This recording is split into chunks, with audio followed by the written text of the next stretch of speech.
오늘 본문 성경 내용은 사울 왕의 아들 왕자 요나단과 다윗 사이에 있었던 이야기입니다. 어떻게 보면 평생 경쟁자일 수 있는 위치에서 요나단은 다윗을 자기 생명같이 사랑했다.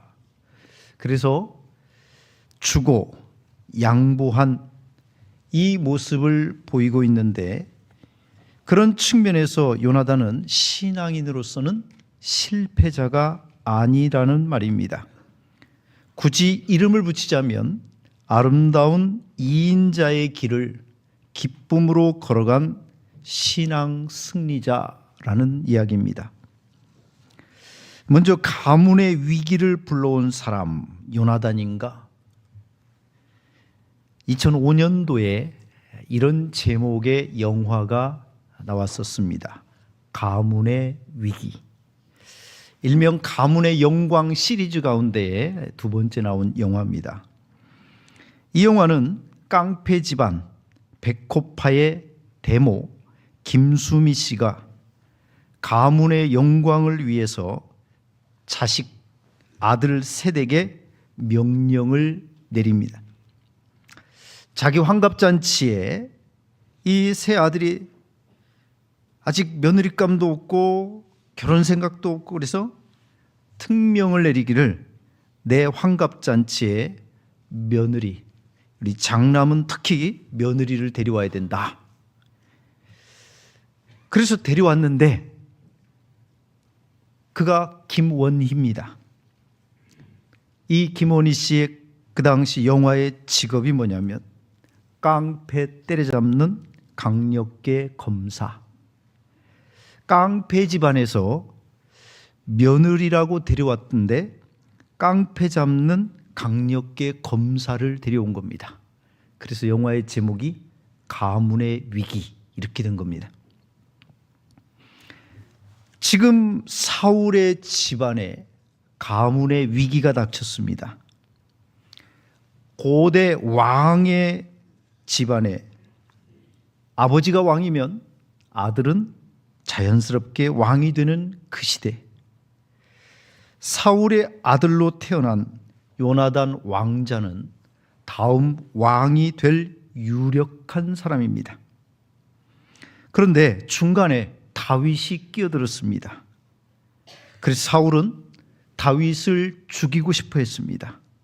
다윗을 죽여야 자신의 왕권도 보장이 되고 자기 아들 요나단에게 이 왕위를 물려줄 수 있기 때문입니다. 문제는 그런 아버지 사울의 마음을 너무 몰라주는 왕자 요나단의 행동입니다.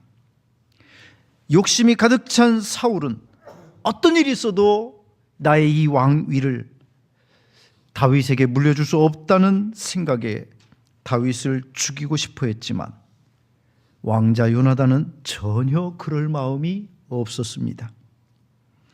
사울의 눈에 이런 아들 요나단의 행동은 가문의 위기를 자초하는 어리석은 사람, 철없는 아들로 보여질 수 있었던 겁니다.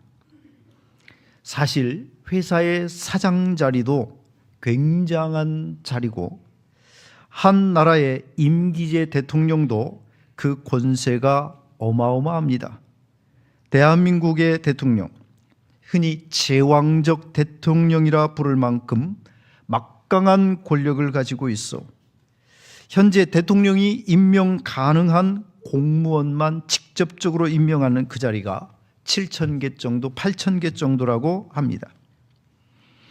하지만 정작 고대 사회에서 진짜 제왕, 절대 군주의 자리는 그 권력과 권세가 얼마나 대단한지 상상도 할 수 없습니다. 그 왕의 자리가 얼마나 좋았던지 어떤 사람은 자기 조카를 뒤주에 넣어 죽인 사람도 있습니다.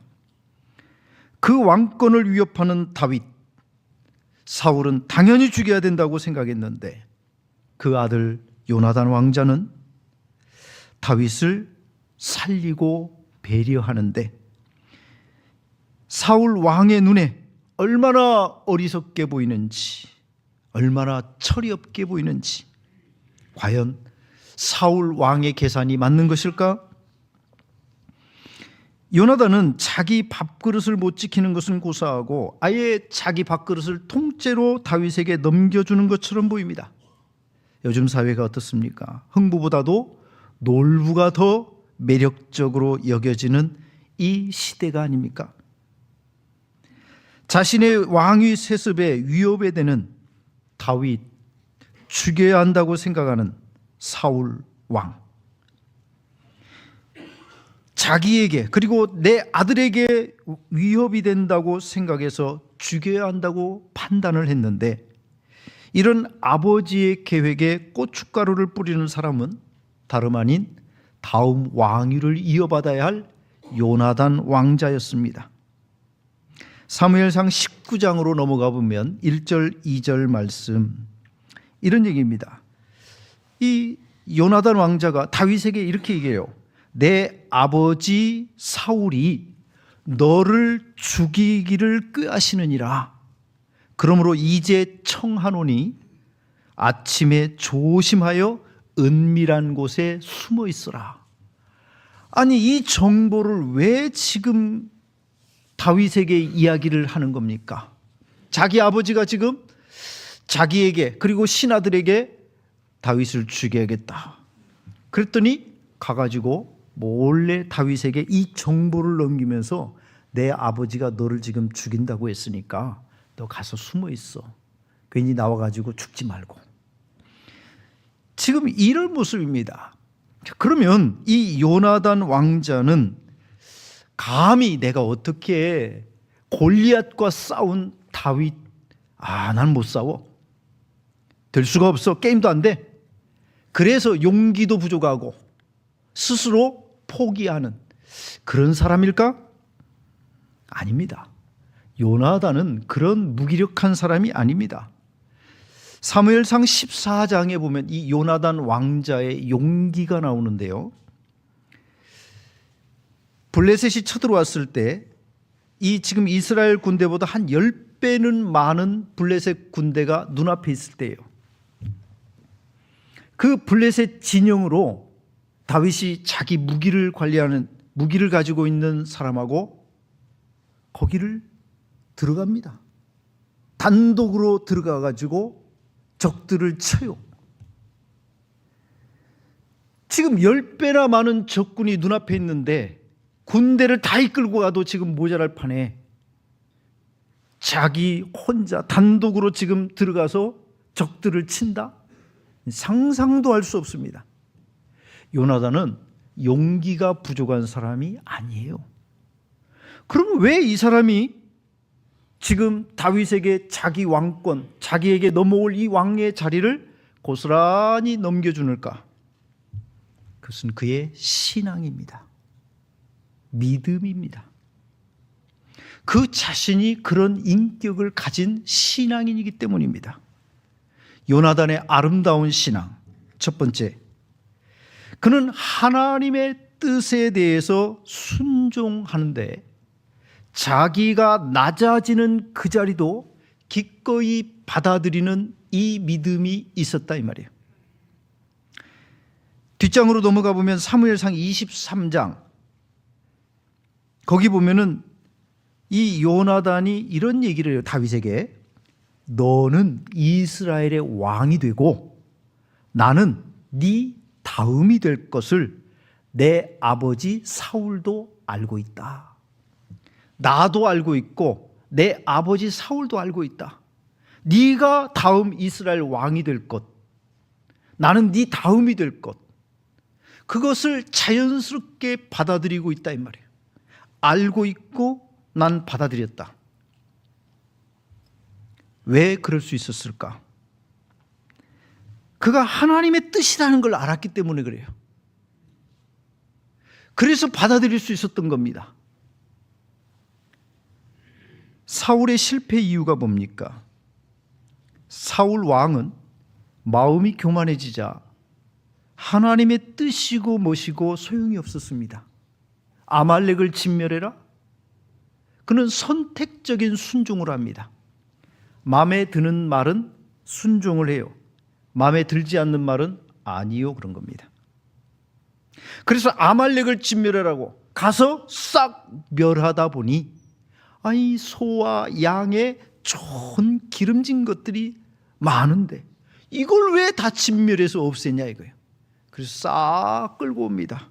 명목은 뭐냐면 하나님께 제사 드리는 데 쓰려고. 하나님은 선택적인 순종을 싫어하셨죠. 그래서 단호하게 얘기합니다. 사울의 왕은 여기서 끝났다. 그의 왕의 자리는 여기서 끝났다.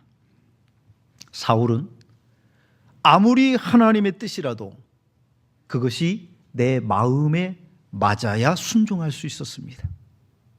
그는 교만해졌기 때문입니다. 대부분의 사람들은 낮아짐을 강요할 때 견딜 수 없어 합니다. 심지어는 교회 안에서의 성직조차도 그렇게 받아들이는 사람들이 있습니다. 장로 투표, 권사 투표에서 떨어지면 사람들이 나를 무시하나? 내가 어떤 사람인지를 모르나? 내가 얼만큼 했는지를 모르나? 이런 식으로 받아들이는 것은 우리 마음속에 있는 죄성의 뿌리 때문입니다. 사울이 다윗을 미워한 이유는 다윗이 자기를 낮출 수도 있는 인물이라고 생각했기 때문입니다. 내 앞길을 막을 수 있는 장본인이라, 나의 왕권을 위협할 수 있는 장본인이라고 다윗을 받아들였기 때문입니다.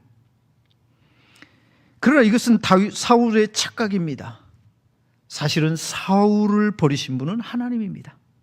그리고 스스로 교만해져서 하나님의 말씀을 버림으로 스스로 왕권의 위협을 불러온 사울 자신의 문제입니다. 안타깝게도 한국교회는 아직도 권력, 권위, 직분을 그렇게 여기는 이들이 있습니다. 예전에 돌아가신 백길무 집사님이 한 얘기가 있어요. 어느 교회에 집사님이 장로님한테 커피 한잔 하시게요 하고 자판기 커피를 한 잔 뽑아서 드리려고 그랬더니 집사가 장로 보고 커피를 마시자고 그랬다고. 그래서 나는 그 얘기를 들을 때 저거 진짜 있을까?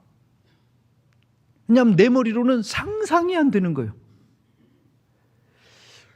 도대체 뭔 신앙을 가지고 있길래 저런 머리를 가질 수 있을까?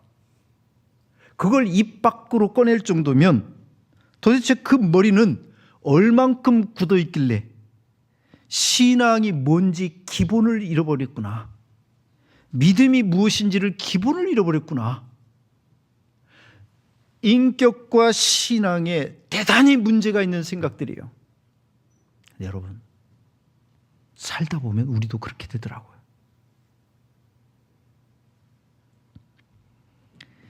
서열이 엄격한 사회에서 낮아짐은 무능을 대변해 주는 것과 같게 여겨집니다.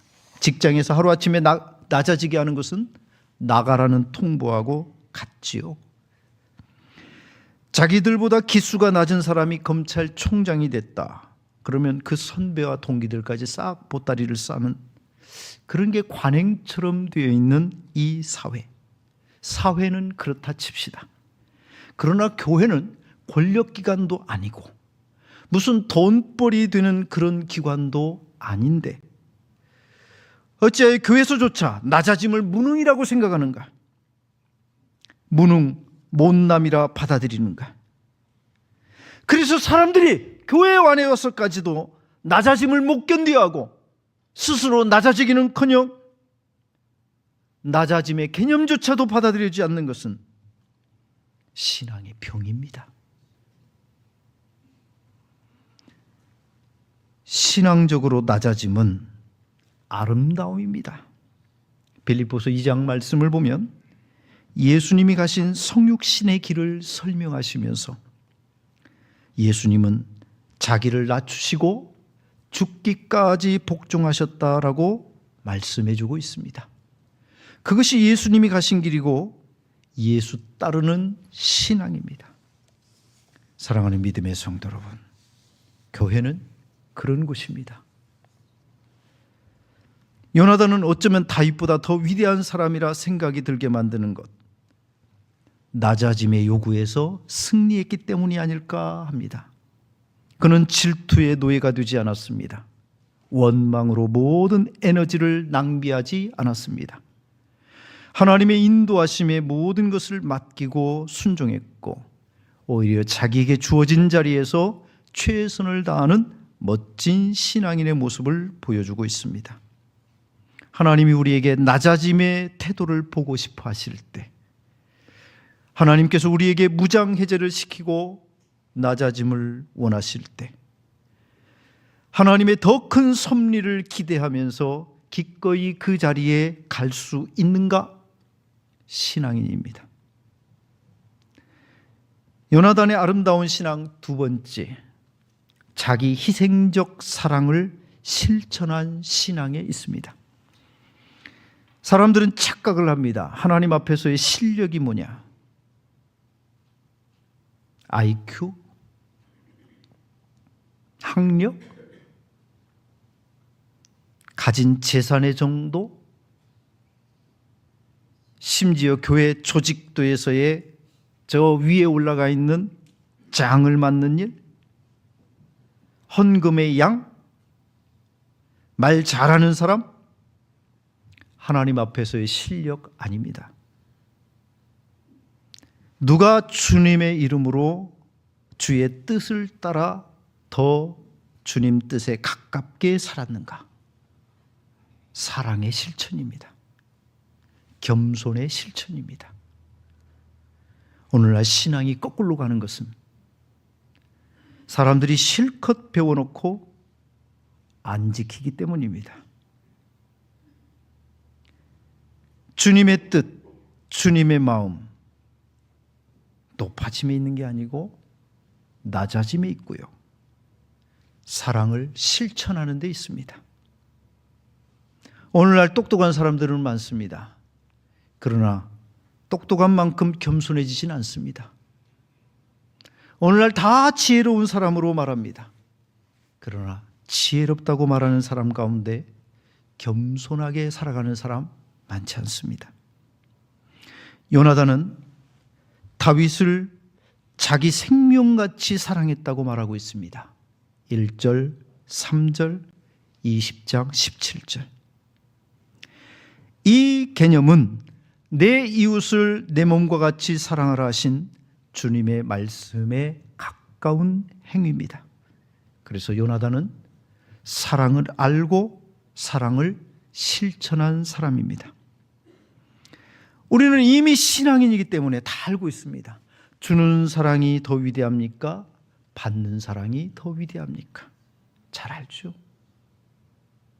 주는 사랑. 그러나 이는 말뿐일 때가 많습니다. 자, 받는 사람이 더 위대한 사람입니까? 주는 사람이 더 위대합니까? 주는 사람. 그러나 이 또한 말뿐입니다. 아니, 남들이 그렇게 해주기를 바라죠. 너 그렇게 해라. 너 그렇게 해라. 그럼 정작 당신은 어떻게 살고 있는가? 남을 비판하는 데는 굉장히 고도로 발달한 두뇌를 가지고 있습니다. 오늘날 현대인의 잘못된 특징입니다. 그래서 많이 아는 지식을 남에게 적용시켜 줍니다. 너 그렇게 살아야지. 너 그렇게 들었잖아. 너 그렇게 배웠잖아. 그렇게 해. 주님의 기대는 그 사람이 아닙니다. 나입니다. 하나님의 말씀대로 살아가는 나. 요나단은 자신이 입었던 겉옷을 벗어줍니다. 칼도 줍니다. 활도 줍니다. 띠도 줍니다. 4절 말씀입니다. 쉘 실버스타인이 지은 아낌없이 주는 나무, 꽤 유명한 이야기 아닙니까? 한 나무, 그 나무에게는 사랑하는 한 소년이 있었습니다.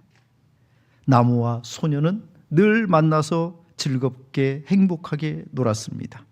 소녀는 떨어진 나뭇잎으로 왕관을 만들고 숲속에서 왕자 노릇을 하면서 나무를 타고 올라가고 나뭇가지에 매달려서 그네를 뛰고 사과를 따먹으면서 몸이 피곤하면 그 나무 그늘에서 단잠을 자면서 이런 소년을 보는 나무는 행복했습니다. 그런데 소년이 나이가 조금씩 들면서 청년이 되자 점점 나무를 찾아오지 않았고 나무는 혼자 있을 때가 많았습니다. 어느 날 이 소년이 나무를 찾아오자 나무는 너무 기뻐서 즐겁게 놀자 그랬는데 이 소년은 나는 놀기에는 이미 너무 커버렸어. 나에게는 지금 돈이 필요해 그런 겁니다. 그래서 이 나무는 내 가지에 사과가 많으니까 사과를 따서 필요한 대로 가서 팔아서 써라. 소년은 사과를 잔뜩 따가지고 나무 곁을 행복해하며 떠났습니다. 그런 행복해하는 소년을 보는 것이 나무에게는 기쁨이었습니다. 그 후로 많은 시간 소년은 다시 보이지 않았습니다. 그리고 찾아온 이 소년은 나무에게 말하기를 결혼을 하려고 하는데 집이 필요하다. 그래서 나무는 내 가지를 다 찍어가지고 나무로 집을 짓거라 그랬습니다. 그래서 이 소년은 나뭇가지들을 찍어서 집을 지었습니다. 그리고 또 떠나갔습니다. 중년이 된 소년이 찾아와서 먼 곳으로 여행을 가려고 하는데 배가 필요하다. 그러자 나무는 내 몸을 찍어서 배를 만들어라. 소년은 나무통을 찍어서 배를 만들고 또다시 떠나갔습니다. 그래도 소년이 기뻐하는 것을 보면서 나무는 행복했습니다. 오랜 세월이 흐른 뒤 노인이 된 소년이 찾아왔습니다. 이제는 앉아서 쉴 만한 자리만 있으면 좋겠네. 그러자 나무가 얘기합니다. 내 이 둥치는 앉아서 쉬기에는 최고지. 내 몸 위에 앉아서 쉬어. 나무는 소년이 편히 쉬는 것을 보고 또 행복했습니다. 아낌없이 주는 나무. 이 세상에서는 부모님이 그런 존재일 겁니다. 하나님 역시 지금까지 사랑하는 아들의 생명을 주실 만큼 우리를 위해서 아낌없이 주셨습니다. 교회는 그런 사랑의 가치를 알기 때문에 우리도 그런 예수님을 만나고 그런 예수님을 믿으면서 그 주님의 사랑을 세상 속에 조금이라도 실천하고 살려고 하는 것입니다. 먼저 예수님을 믿고 먼저 하나님의 사랑을 깨달은 우리가 세상 속에서 주님의 사랑을 실천하는 것, 그것이 바로 교회고 성도일 겁니다. 여러분, 교회에서 여러분들이 혹 존경하는 사람이 있다면 겸손한 사람입니까? 교만한 사람입니까? 자기 희생적으로 섬기는, 봉사하는 사람, 섬기는 사람, 사랑할 줄 아는 사람이 우리가 존경하는 사람입니다. 그렇다면 여러분들도 좀 세상 사람들, 아니 교회 안에서의 사람들에게 존중받는 자리에 서려고 한다면 사랑을 실천하십시오. 겸손을 실천하십시오. 자기를 낮추는 생활을 실천하십시오. 사랑은 실천이 필요한 덕목입니다. 말이 필요한 덕목보다 실천이 필요한 덕목입니다. 교회의 직분은 계급이 아닙니다.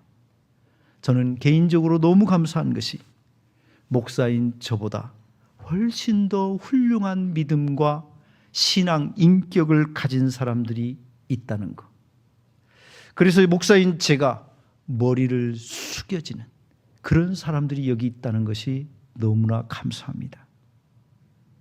사랑을 실천하고 자기 있는 자리에서 겸손히 섬기는 그런 사람들. 그 사람이 아름다운 신앙이냐니까요. 마지막으로 네 번째, 요나단의 아름다운 신앙 세 번째는 주어진 내 자리 그곳에서 자신의 사명을 이해하고 잘 감당할 줄 아는 사람입니다. 오늘날 우리 세대는 착각을 하지요. 영화와 드라마를 보고 주인공 한 사람을 주목합니다. 모두가 주연을 바라보고 조연은 별로로 생각하는 시대입니다. 그러나 어쩌면 우리는 모두가 하나님이 주신 사명 안에서 다 주인공입니다. 너는 이 위치, 너는 이 위치. 그 자리를 잘 감당하는 것이 하나님의 기대입니다. 어쩌면 하나님 한 분만이 주인공이고 나머지 우리 모든 사람은 전부 조연일 수도 있습니다. 자신에게 주어진 고유한 그 자리에서의 사명을 성실하게 감당해가는 사람, 교회에서도 사회에서도 직장에서도 가정에서도 자기 역할의 소중함을 잘 인식하고 주어진 삶의 자리에서 최선을 다할 줄 아는 사람이 필요한 겁니다. 사실 회사에서는 구조조정이라는 이름으로 사람들을 조기 퇴직시키곤 하지요. 사회는 냉정할 수 있습니다. 그러나 가족은 그럴 수가 없습니다. 구조조정이라는 이름으로 어머니를 정리하시겠습니까? 아니면 자녀를 정리하겠습니까? 가족은 그럴 수 있는 것이 아닙니다.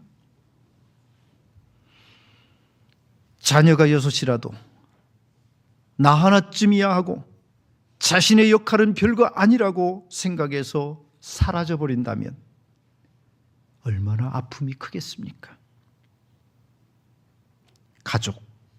가정은 세상과 다릅니다. 교회는 하나님 나라의 가족입니다. 모두가 중요하고 모두가 주연이고 모두가 주인공입니다. 한 사람 한 사람 전부 대체 불가의 소중한 인생으로 하나님께서 그 소중한 자리에 세우신 겁니다. 필요 이상으로 남과 비교할 필요가 없습니다. 누가 가진 어떤 재능 거기하고 비교할 필요도 없습니다. 나는 납니다. 하나님이 그렇게 만드셨고 나를 향해서 그렇게 기대를 하고 있기 때문에 누가 한다고 해서 내가 안 할 이유도 없고 누가 더 잘하기 때문에 내 자신이 안 해야 될 이유가 되는 것이 아닙니다. 쓸데없는 비교. 그런데 참 우리는 그것을 많이 합니다. 지금 일본에 가 있는 우리 교회에서 후원하는 제 친구 선교사 박용정 선교사님, 그 친구가 초창기에는 교회를 개척해 가지고 한 10년쯤 서울에서 목회를 했었습니다. 개척 목회. 그리고 들어와서 에콰도르로 선교를 나갔다가 지금은 이제 일본의 선교사로 가 있습니다. 그 친구가 그때 개척해 가지고 한참 열심히 할 때, 그때 이야기입니다. 서울에서 한 40명 정도 개척해서 출석 성도가 됐을 때 갑자기 이제 선교사로 나간 거예요. 그때 한번 저한테 이런 얘기를 하더라고요. 안수집사를 세우고 권사를 세우는 임직을 했는데 이상하게 우울증이 와가지고 너무 힘들다.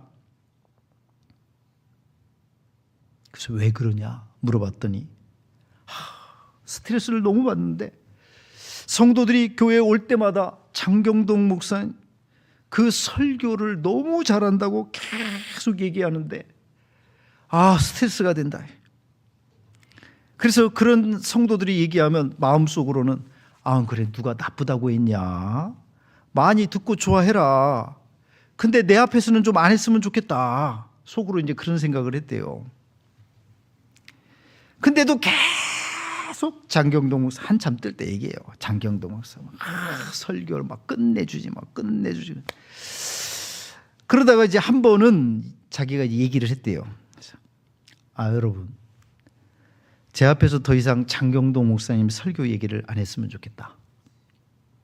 그러면서 뭐라고 그랬냐면, 여러분 같으면 내가 옆교회 성도 누구는 어떻게 봉사를 하더라, 옆교회 어떤 성도는 이렇게 전도를 하더라, 옆 교회 이렇게 그 성도는 목사님을 이렇게 섬기더라. 좋겠냐? 그래가지고 둘이 다 합의를 봐갖고 다시는 서로 그런 얘기 안 하기로. 근데 내가 그때 들으면서 참 유치하다. 이 뭐냐 이거 도대체. 유치원생도 아니고. 근데 현실이 그래요. 현실이. 왜 이렇게 자꾸 남하고 비교를 하는지. 여러분, 하나님이 여러분들을 누구하고 비교하지 않잖아요. 그죠? 누구같이 되라고 안 하잖아요. 그럼 왜 우리는 자꾸 남하고 비교를 할까? 왜 남들처럼 되지 못하면 속상해하고 누구같이 아니면 못 견디는. 여러분, 신앙 안에서는 하나님이 주신 만큼의 그 부르신 몫이 있어요. 내 몫을 내가 감당하면 그것으로 잘하는 거고 칭찬을 듣는 건데, 남의 것, 여러분, 그거 가지고 하나님이 왜 그 사람 것까지 안 했냐고 나한테 물으실 리가 없어요. 나한테 안 맡기셨으니까. 다만 이만큼 주신 것은 이만큼을 가지고 잘 그 자리에서 협력하고 봉사하면, 또 다른 사람은 이만큼 그 자리에서 자기 몫을, 그리고 또 다른 사람은 이만큼의 자기 몫을, 그러면서 아귀가 맞아가고 서로 함께 견고하게 세워져 가는, 이게 교회고 이게 하나님의 나라라 이 말이죠. 종이가 흔하지 않던 시대 성경이 기록됐습니다. 그리고 신약 성경의 많은 부분을 바울 사도가 썼습니다. 바울 사도가 돈이 많아가지고 썼을까요? 여러분, 종이가 흔하지 않던 그 시대, 이 종이값은요 어마어마하게 비쌉니다. 바울 사도가 뭔 돈이 있어서 전도하고 겨우 거기 가서 먹을 만큼 자기 자비량 일하면서 선교하던 이 사람이 뭔 돈이 넘쳐나가지고 이 종이를 구해가지고 성경을 씁니까? 물질적으로 후원하는 사람이 있었기 때문입니다. 협력자가 있었기 때문입니다. 바울 사도는 눈이 좀 안 좋아서 그런지 글씨가 좀 짜잘하게 잘 못 쓴 것 같아요. 그래서 글씨를 쓰다 보면 너무 크게 써. 그 종이가 이렇게 비싼데 그렇게 써놓으면 어떻게 합니까? 그래서 많은 신약 성경을 대필을 합니다. 대필자가 있다 이 말이에요. 누구는 그 이름으로 쓰는데 어떤 사람은 고작 대필하는 사람이에요. 어떤 사람은 쓰는 사람이 있는데 그걸 들고 가서 전달해주는 전달자가 있었습니다. 우리에게 이 신약 성경이 전해지는 것은 이런 협력자들이 다 자기 몫에 자기 일들을 함께 협력함으로 감당해 주었기 때문입니다.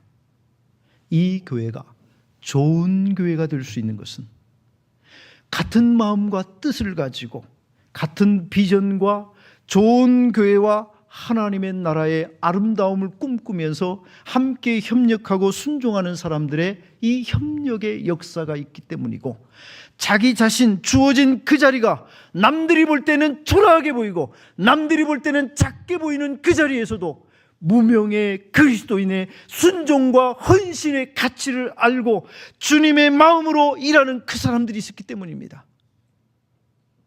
화려한 사람만 필요한 것은 아니에요. 작은 사람, 약한 사람, 남들이 볼 때는 초라하게 보이는 그 자리에서 성실하게 감당해가는 그 사람들이 필요한 겁니다.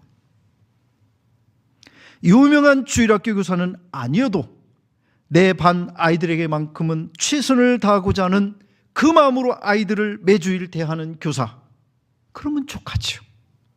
특별한 음감을 가진 그런 솔리스트 찬양대원은 아니어도 내 위치를 매주일 성실하게 감당하고자 하는 찬양대원 한 사람, 그러면 족한 겁니다. 나보다 더 잘생기고 많은 사람들이 알아주는 그런 안내위원 아니어도 내게 주신 사명이기에 누구보다 친절한 미소로, 친절한 말로 자신의 자리를 감당하는 안내위원이면 촉합니다. 회장이 아니어도 그 자리를 협력하는 마음으로 한 사람 안부를 전하고 한 사람을 책임지고 한 사람을 돌보는 작은 사랑을 실천하는 남전도 회원, 여전도 회원, 그 한 사람 한 사람 촉하지요.